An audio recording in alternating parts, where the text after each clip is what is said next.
Hello, I'm Ali Langdon. Welcome to A Current Affair. Now is the time for restraint.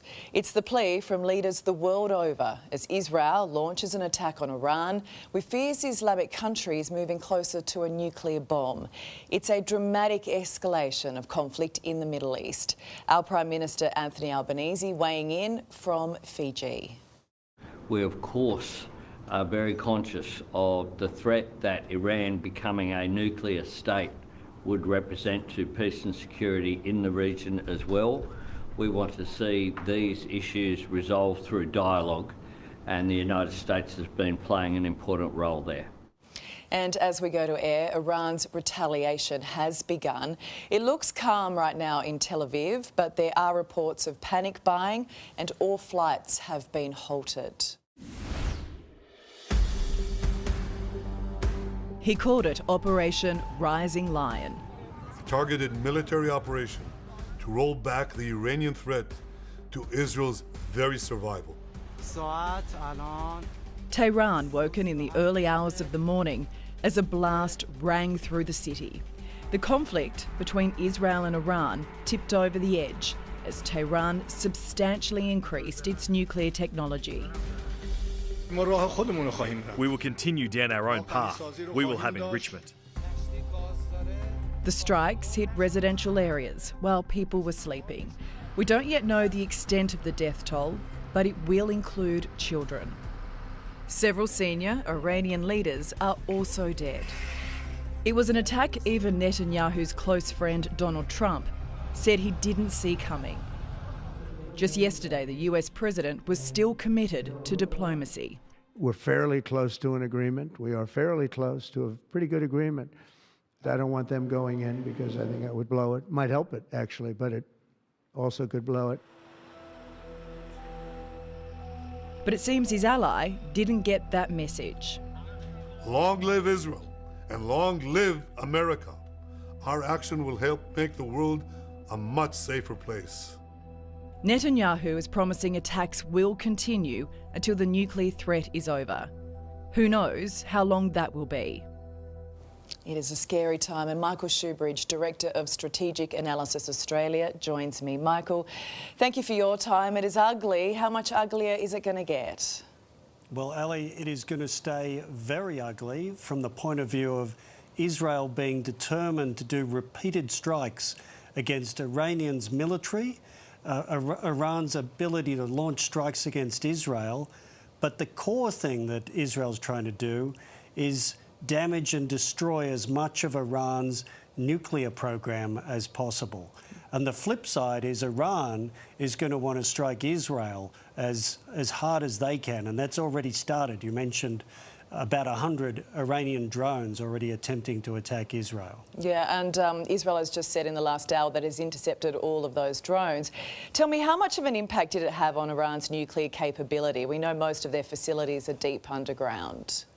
Well, I think in human terms, we already know that 2 of Iran's top nuclear scientists have been killed, and I would say several more.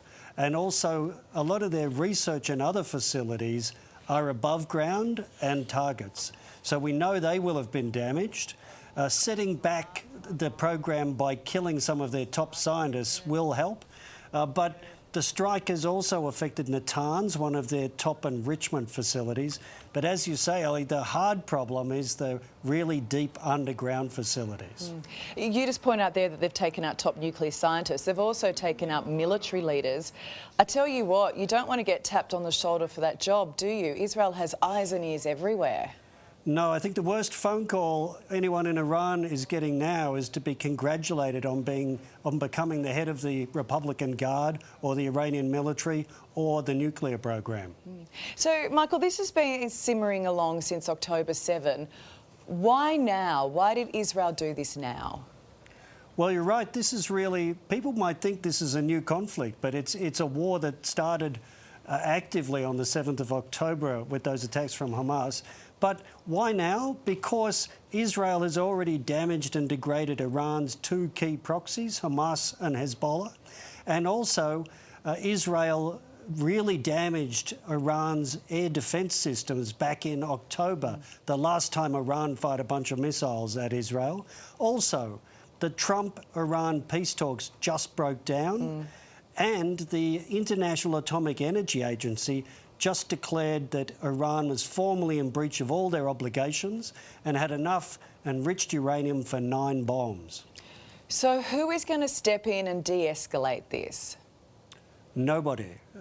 What is going to happen here is Israel is going to continue to do targeted but very damaging strikes against Iran's military leadership, Iran's military capability, missile production and launch sites, drone production and launch sites, and nuclear facilities. And Prime Minister Netanyahu said this will be a prolonged campaign. So we should expect this to go on, I would say, at least for weeks, potentially longer. So President Trump is keen to avoid US troops in the region being targeted. Do you believe him when he says he didn't know Israel was going to attack? Well, he may not have known precise timing, Kevin Rudd's programmatic specificity, but he did just ask to have US non-essential people evacuated from the region. Also, I think what Trump is trying to do is stop Iran's retaliation being against US military personnel, but I think America will help Israel defend itself against Iran. I mean, Trump's got enough going on at home, doesn't he? We know he turns, we got the riots. He turns 79 this weekend too.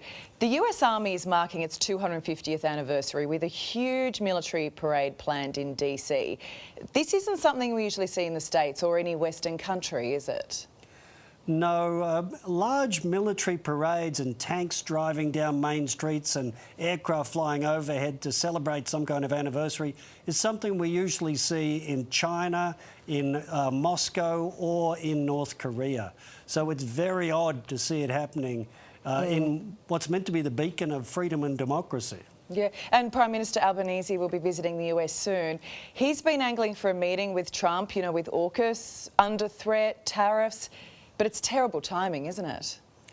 Yes, Donald Trump will be focused on many, many other things. You're right, his domestic situation and now this widening conflict in the Middle East. But maybe Mr Albanese really doesn't want a meeting because the last thing he wants is Trump saying something unexpected, blunt and ugly about something like AUKUS. Look, I mean, it is hard to see how this de-escalates in the near future. And I know that we are far from the conflict, but many people have family there. And there are economic consequences, are there? Price of oil, supply chains affected. Well, oil prices have already spiked 8% just in the hours after the attack. More of that will probably happen, particularly if the Israel-Iran conflict broadens between the two countries. And we've already seen international air traffic divert all over the place because the Middle East is an international airline hub. All right, well, look, we really appreciate your time, Michael, and of course we've got to remember at the heart of all of this, innocent civilians are caught up on both sides. Thanks, Michael. Thanks, Ellie.